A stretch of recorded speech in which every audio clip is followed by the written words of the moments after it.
बिहार विधान परिषद राज्य सरकार से अभिस्ताव करती है कि वह राज्य स्तरीय सभी प्रकार की नियुक्तियों में डोमिसाइल नीति को लागू करे। यह मामला कल ही विधानसभा में आया था और जो जवाब था वही जवाब यहाँ भी आएगा। और आदरणीय विजय बाबू जहाँ उपस्थित है तो हम तो जान ही रहे हैं कि क्या होना है।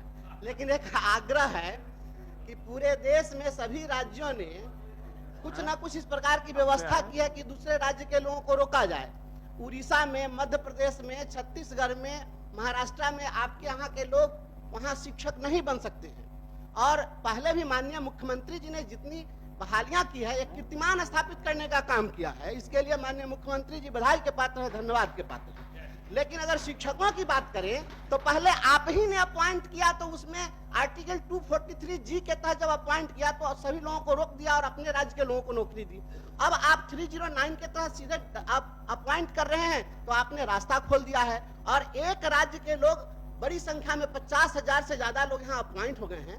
महोदय, यह सुशासन की सरकार है, इतनी उदार है, मंत्री जी को हर का बोलने बेटा बेकार है और बाहर को रोजगार है। चलिए, बिहार के युवाओं को डोमिसाइल की दरकार है। इसीलिए अनुरोध है कि आप डोमिसाइल नीति लागू करिए।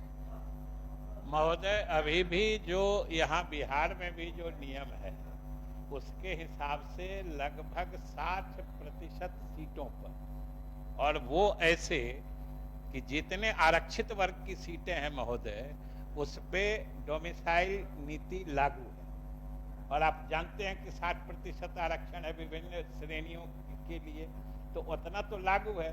बाकी आपने मुख्यमंत्री जी को धन्यवाद दिया है, इसलिए आपने जिन प्रदेशों की चर्चा की है जहां जहां नीतियां लागू है उनके कागजात लेके आइएगा, हम लोग देखेंगे, विचार करेंगे। अभी अपना प्रस्ताव वापस।